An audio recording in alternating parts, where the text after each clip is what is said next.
thanks for joining. If you're new here, I'm Wendy and this is Nina's Jewels. My husband and I buy things at garage sales, flea markets, and thrift stores to sell online and flip for a profit. If that's content you're interested in, stick around. Today's video is going to be what sold for the week of March 5th through 11th. All right, let's get started. So the first thing we sold was a Christmas Village figurine that we got at the Goodwill bins when we were doing the sourcing before the snowstorm bins run. And it was a Thomas Kincaid item. It sold pretty quickly for full asking price of $38.99. We paid 94 cents for this item, and it was from 1996. Next up was 19 extra pieces from the Lego City police helicopter set that sold for $11.99. We had gotten these at a garage sale, and I had gotten another Lego set, and when I was inventorying the pieces from that set, which actually sold later in this video, I was like, these pieces don't look like they go with this. So anyway, I pulled all the pieces out that didn't go with that set, and just based on the way these pieces looked, because, you know, they obviously went with the helicopter, I was able to figure out which set these went with and just listed them as extra pieces. They did take a while to sell, but we finally sold them. They didn't take up a lot of space, and we had only paid 87 cents for these. Oddly, both the set that we found these pieces in and these pieces sat in our store for a really long time and didn't sell, and then they both sold like within days of each other to different people.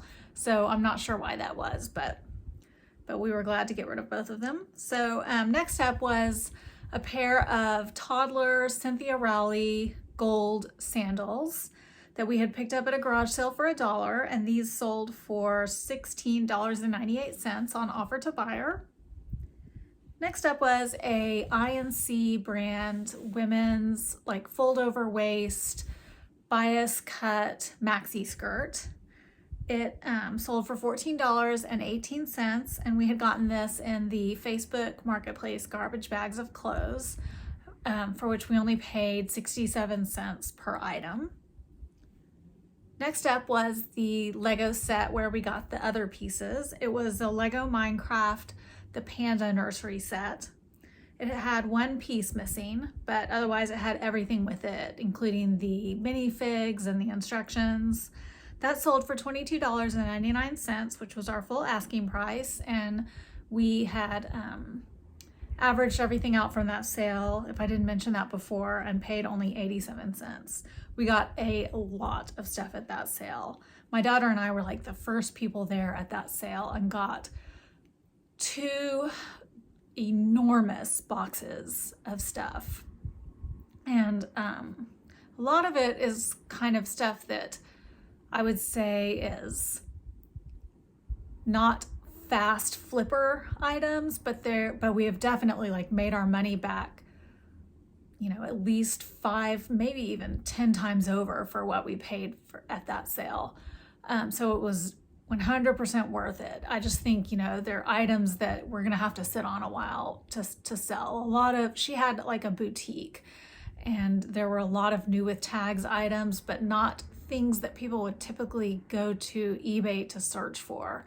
So I think it's stuff that people would just kind of have to come across. Like we might need to promote some of those things a little more heavily. And maybe I'll pop some of the items up on the screen here, the types of things that she had, like some mommy and me kind of socks and hat sets and things that are really cute when you see them in person, but not necessarily things that you would be searching for. So anyway, they're kind of long haul items, but we do sell them every once in a while. Next up is a pair of Ralph Lauren men's Total Comfort dress pants. We sold those for $26.38, and we had gotten those at a thrift store for $3.25. We used to find men's dress pants and sports jackets at multiple thrift stores in our town for great prices, like between $2 and $8. And we would pick them up all the time, like wool, dress pants, sports coats, Ralph Lauren, in great condition, like barely worn.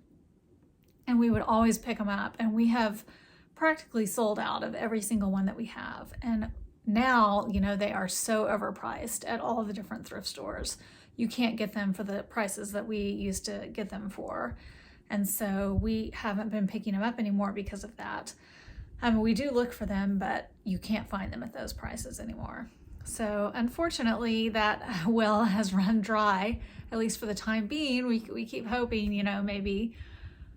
maybe thrift stores will see the light. I don't know that they just won't sell those items, because it just seems like maybe the market wouldn't be there for them in that, but maybe they're selling them to somebody and we're just not aware of it. I don't know. But sadly, we can't get those items anymore. But we did have these, this particular pair that hadn't sold for us, so we did sell those. I think we have maybe five to 8 pairs of pants and sports coats combined left from our glory days of finding those. Next up was a Columbia women's linen collared shirt, just kind of like a camping, hiking type shirt. That sold for $19.99. We had gotten that at a thrift store for $4, and it sold for our asking price. Next up was another like Christmas Village type figurine that we had gotten at the Goodwill bins at the same time that we got that other one. This one was a Danbury mint, and it sold for $21 even on best offer. We had paid 94 cents for this one, and we got positive feedback on it. Next up was a new sealed Howard Jones cassette that we had gotten at the thrift store. It was marked 25 cents, but we paid, it was half off, so we paid 13 cents for it. And it sold for $15.48. Now, I will say that when we do go to the thrift store, the only thing we can still get there that's not overpriced is cassettes and VHS. Like, we can still find sealed cassettes and sealed VHS they'll have them marked for 25 cents. And so we can get them for half price when they have them on half price day. So that's kind of the only thing that we'll still be able to get at the thrift store that they haven't completely marked up to ridiculous prices. I mean, some of the stuff at our thrift store is like marked up at or above retail what it would have sold for new. It's just completely insane. It boggles my mind what they're thinking. But we just smile and move on, go to a garage sale, go to the Goodwill bins. We have a lot of other sourcing places where we can find things. So we just say good luck and walk away.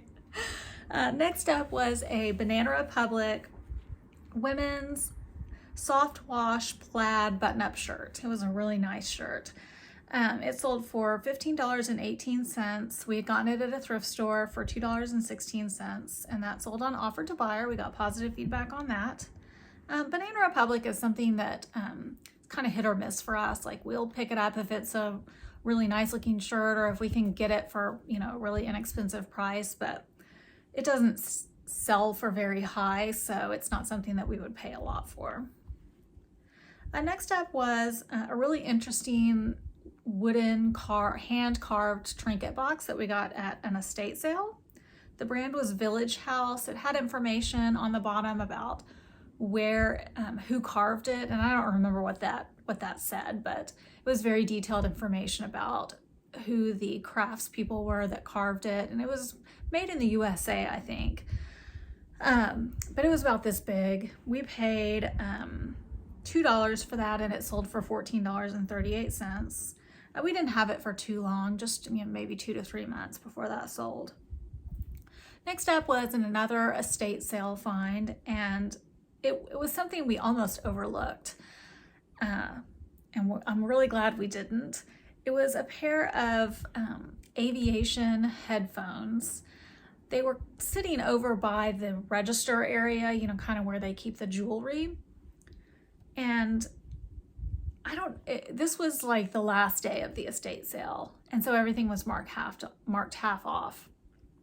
And so I don't know why nobody else had picked these up. They were in pristine condition. They almost looked like they had never been used, you know, like in service. But I don't know if they were just kind of hidden because we almost didn't notice them, or, you know, it was just so much hustle and bustle up by the register that, you know, maybe that's why people kept missing them. But we did see them at the last minute and we were like, you know, let's grab those. And we didn't comp them while we were there or anything. We just took a risk on them. And we had paid $18.94 for them. And those sold for $112.99. So we were really glad that we did decide to pick those up at the last minute, and we'll definitely be on the lookout for any kind of vintage military equipment like that we see in the future. That was a great pickup. And those sold very, very quickly, like, you know, within a week or so. Next up was a Gymboree toddler's outfit. It was like a tank top and shorts, I think. This I had gotten at a garage sale. I paid $3 for it, and it sold for $16 even on best offer. Gymboree is something that I used to sell so much more of, and it used to sell for a little bit higher. And I've noticed that the demand for Gymboree, the resale value has gone down a little bit. But I still pick it up if I can get it at a good price, because there's still collectors for Gymboree out there. And just like with anything else, there's Gymboree fan sites where you can get detailed information about the product. And I've definitely found that if you include the month and the year and the name of the collection, like for example on this one, it was put out in May of 2011, and it was from the collection Palm Beach Paradise. So if you include that information in the title with your Gymboree listing, it will sell so much faster. In fact, I have had like 1 or 2 times where I absolutely could not identify which collection the Gymboree item was from. Maybe it didn't have a tag or whatever, or that particular part of the tag was cut out. And that Gymboree item just took forever to sell. So, but if I include this information, the Gymboree item will sell very, very quickly, because people will look for it based on that information. They're trying to complete the set, or to have like mix and match or whatever. You know, that just makes it sell so much faster. That is definitely a tidbit of information that's very helpful to know on Gymboree items. And that information is available like on I don't remember, it's maybe on the size tag or the care tag. It'll say the year of when it was made. And then you can go to the Gymboree fan sites and search by year. And then you can see all the different collections, and they'll usually have pictures of all the different items in the collection. You can figure out exactly which collection it was from. Occasionally though, it'll say it was made in like 2011, and you have to look like in either 2012 or 2010, because it'll be 1 year off from what it says on the tag, which is kind of frustrating, but I can usually almost always find them. Okay, next up was a body glove, new with tags, pair of swim wings or puddle jumpers. There's lots of different names for them. We got those at a garage sale for $2, and they sold for $36.99. They went through the global shipping program. I think they went to Canada, but that was a good find. Next up was a Princess Cruises, new in the package. It was a nice, really nice, heavy wine bottle stopper. It had the Princess Cruises Sea Witch logo on it. And that sold for $11.99. We had actually won that on a Princess Cruise. We won some game, you know, like a game or a trivia or something like that. So, we'll be going on another Princess Cruises in a few months, so maybe we'll win another one and be able to sell it. Next up was a pair of the saltwater sandals that we got in the kids' shoe liquidation lot. This was a pair of purple sandals. They sold for $49.99, and we paid $9.09 for each pair of shoes. Next up was a 2012 McDonald's Happy Meal toy from the movie Ice Age, and it was the character Manny, and the toy was number 3. It was new in package. That sold for $7.99, and we had gotten that and a big lot of new in package McDonald's toys that we got at a garage sale. We paid 20 cents a piece per toy. Next up was a limited edition signed and numbered print by the artist Mike Atkinson. The name of the print was Going Home to Mom. It was a really nice print that like faded out to white at the bottom. It was a really interesting print. It sold for $100 even, and that came from another business that we own. We had acquired a lot of art stock from that business. It no longer sells art, so we acquired that. Next up was something that we got from the same estate sale where we got the aviation headphones. It was the brand was Rogue American. It was a camouflage hat, baseball cap. It sold for $29.99. It sold within only a few days, and we had paid $2.71 for that. We got positive feedback on it. Next up was something we got in the Goodwill bins. It was a GE appliances replacement part for a range. It was just a range knob replacement. That was sold for $13.58, and we paid 94 cents for that. Next up, we also got in the Goodwill bins. It seemed to be new, but I didn't list it as new because I didn't know for sure if it was new. It was a vintage Cavender's Boot City boot jack, and it sold for $34.99, and we paid 92 cents for that. Next was another item we got in the Goodwill bins. It was a steampunk tarot book, and when I researched about it, I found out it was supposed to have tarot cards with it. So I wasn't sure if it was going to sell, but it actually sold really quickly for $12.99, and we had paid 94 cents for that. Next up was one of the vintage Playboys that we got with the big lot of vintage Playboys off of Nextdoor. It was the October 1975 issue, and that sold for full asking price of $14.99, and we paid $1.43 per issue for those. We're almost out. Next up was a pair of my old jeans. They were St. John's Bay, just size small jeggings. Those sold for $15.28, and we got positive feedback on those. Next up was another item that was just something we had laying around the house we didn't need anymore. It was a vintage package of RIT dye in the color Seafoam Green, which is a retired color. And that sold for $11 on best offer. We got positive feedback on that. Next up was an item that belonged to my daughter. It was a cold shoulder romper in like a navy floral print by Astor the Label. It sold for $26 on best offer. Unfortunately, this did not fit the buyer, and so they returned it, and we've relisted it. Next up was a Head brand tennis racket case. It was something we had picked up at a thrift store for $10.81, and it sold for $45 even on best offer. Next up was a pair of women's Crocs. The style was called Black Sexy Flip Thongs, T-strap sandals. They were kind of like a gladiator look, in my opinion. Those we had gotten at the flea market in the big mountain of shoes where we had to like dig through it to find all the pairs. We paid $3 a pair for those, and those sold for $16.98 on offer to buyer. Next up was a vintage evening handbag by the brand Inmeal, and it was like a white enamel metal mesh bag. It was in great condition, but it did have a little bit of staining on the inside lining. That we had gotten at a thrift store for $4, and it sold for $23.18. We got positive feedback on that. We had that, for some reason that was in our store for a really long time, which surprised me because it was It was in like pristine condition on the outside. I don't know if the staining on the inside lining like really was a detriment to the listing, but it was in such pristine condition on the outside. I was surprised it took so long to sell.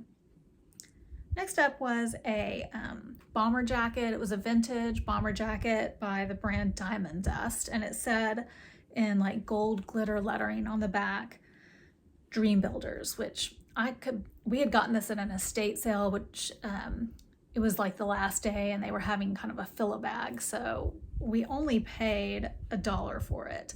And I didn't know what Dream Builders was. I researched it and I couldn't find out what it was. But it was a really cool jacket nonetheless, so I picked it up. And it sold for $34.99, and it went, I don't know where it went, but it went somewhere through the global shipping program, somewhere in Europe, I think. Next up was the lid for the Revere Ware pot that I picked up at an estate sale when I got the poached egg insert. You may have seen that in an earlier video. That sold for $21, and I paid $2.50 for that. Next up was a Wilson 10-inch T-ball glove. Let's see where I got this. I got this at the Goodwill bins. We paid $1.33 for it, and it sold for $15 even on best offer. Next up was another item we got in the Goodwill bins. It was a Monopoly deal card game. So, you know, it was just like a little card set. That sold for $8 even, and we paid 92 cents. Next up was a 7-inch cheer ribbon, like hair bow ponytail holder. This was my daughter's, so it was something that we no longer needed. It sold for $8.99 on full price. Next up was another set of gel clings. We sell so many of these. These were a set of Easter gel clings that we had gotten on retail arbitrage for $1.32. They sold for $10.98 on offer to buyer. Now I'm recording this on Easter actually, and I think we might have like 4 of these Easter gel clings left. So we had started out with like 15. So I think now we're gonna have to wait till next year to sell out on the rest of these Easter gel clings. But we definitely need to go like tomorrow to the store and see if we can get the ones that are on clearance again, because those things were a real moneymaker for us. Next up was a set. They were like the daubers, the little like you would use for bingo, but they were branded as a crafting type dauber, and they had washable ink in them. They were called Do-A-Dot Sponge Tip Applicator Washable Daubers. Well, I called them daubers, but they were called Do-A-Dot. And we had gotten those in an estate sale, the same one where we got that little carved Village House box. We paid $1, and those sold for $16 even.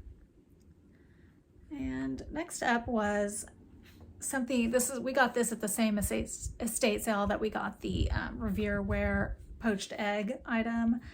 This was the complete Far Side. It was 3 books inside a slipcover case, and the Far Side by Gary Larson, the cartoonist. My husband picked this up. We paid $30 for it, and it sold for $99.99. It sold very fast, and so that was a great flip because it sold so quickly. I would pick that up again and again and again if we could sell everything that quickly, and we got positive feedback on that as well. Next up was a Lego Duplo minifig. It was a grandma minifig from the My Town birthday party set that we had gotten in the Goodwill bins. Anytime I see Lego figures or any kind of recognizable little figurines that somebody would be looking to replace in the Goodwill bins, I always pick them up. And then they're easy to figure out what they are now through Google Lens. I just take a picture of it through Google Lens, I can identify it, and then list it. That sold for $10.38, and we had paid 67 cents for that. Next up was a new in package set of Finding Dory temporary tattoos by the brand Unique that we also got in the Goodwill bins, and we just always pick up anything that's new in package in the Goodwill bins, especially if it's something light like this, because it takes up no space. And stuff like this, I mean, surprisingly, stuff like this will sell. It just blows my mind, but it does. This sold for $8.99, and we paid 67 cents for it. And we didn't have this for very long either. Next up was a vintage 1997 Mary Englebright Sweet Baby album. And the spine of this, like, it was a 3-ring binder. Someone had laid something heavy on top of it, and so it was not, the spine wasn't like broken, but it was just kind of pressed into a flat position. So we disclosed that. And then when we stored it with some like foam packing inside of it and tried to reshape it back into its original shape. And I think we kind of got it back in shape, and we disclosed all of that. But no, I lost my place. But we paid 92 cents for that, and it sold relatively quickly for $13.58. We gave a discount since it was kind of misshapen. But once you got, like, you know, sheets of photo paper in there and filled it up, it would not have been an issue. But we definitely didn't want to, you know, mislead anybody about that. Next up was another item we got in the Goodwill bins. It was a large, like 5 foot by 3 foot Texas Rangers 2010 American League Champions flag. And that sold for $14.98, and we had paid 61 cents. Next up was an item that we had gotten at the Fill-A-Bag estate sale. They had a big box of records, and we bought the whole box for $20. And we averaged it out that we paid 30 cents per record. And this was in that box. It was a Living Strings, Charade, and other film hits. This sold for $8.99. And like I said, we paid 30 cents. We got positive feedback on that. Next up was something we got in a big bag of toys from the thrift store. Back in the good old days when the thrift store had good deals on bags of toys. They don't have that anymore. This was the brand was Step 2, and they were like squeezy dinosaurs that you play with in the bathtub, or these came from like a water sand table type thing. You would fill them up with water, and then water would squeeze out of their mouths. And these sold for $12.99, and we had paid 14 cents for these. I just sold them as replacement parts. Next up is something that we had gotten at the thrift store, and we got 2 of these. We still have one remaining in a different color. But this was a 9-piece set of Taekwondo or karate, like martial arts pads for kids. And it came in like a big mesh bag. It was everything you needed to, you know, get your kids started in some kind of martial arts class. And these are a set of this kind of stuff. It is very expensive to pay for it brand new. So in the thrift store, I think they had this marked at like $6.99 or something. But when we got home and I looked at the receipt, they charged us the right price for one of them. And then the other one, when he entered it, I think it was $6.49. Let me look, or $6.49. So one of them he charged us $6.49, and then the other one he must have forgotten to put in the 9, because he only charged us 64 cents for this one. And had we noticed it in the store, we definitely would have pointed it out to him, but we didn't notice this until we got home. So we ended up only paying 64 cents for this, and it sold for $65 on best offer. And like I said, we have another one which we paid $6.49 for. And we're still waiting to sell. Next up was another piece of artwork that we got from the other business that we own. We had several of these in different styles. They were all like 1970s kind of like mid 1970s. I think they were marked in 1975. They were all like fashion artwork, and they all had different images on them, different women with different 70s outfits on. They were really cool. And we've sold all but one. This was the second to last one. And the artist was Gloria Erickson. Yeah, Gloria Erickson. So we have one more left, but we've sold out of most of them. They were just so cool looking. And I can see like somebody, framing these in like a house that's like decorated with that kind of style, how cool these would look. But anyway, this one sold for $22.49, and then we have that one left over, and I'm just waiting. I know that one's gonna sell soon. Next up was a set of black elastic and leather clip-on suspenders that we got in the Goodwill bins. The brand was CAS. We had another pair of CAS suspenders that we got that were button-on that we had already sold. We got these at the same time. These sold for $15 even, and we had paid $1.41 for these. So if I ever saw vintage CAS suspenders, I would pick them up again because we sold both of the pairs that we got. Next up was a vintage GE trifold mirror that we got in the Goodwill bins. That sold for $39.99, and we paid 94 cents for that. Next up is two like sound and lights kind of toddler toys. One of them was a microphone, and one of them was a gamepad. They were like developmental toys by Fisher-Price. Those we got in a toy bag. We paid 19 cents for those, and those sold for $14.18. And last was another item we got at a thrift store. We paid $5.86 for this, and it was a Nike Pro men's hyper strong padded football shirt. So it had like the football kind of armor on it. That sold for $37.48. And then last, I'll go over all of the totals of all the collectible cards that sold. And if you've never watched one of our videos before, my husband has a large collection of baseball cards, all kinds of sports cards, comic cards, tons of different kinds of collectible cards that he's had in his personal collection since the 80s, 90s. He quit collecting them in the 90s, but he's held on to them all these years, and we started selling them. So we sold 19 cards this particular week for a total of $50.10.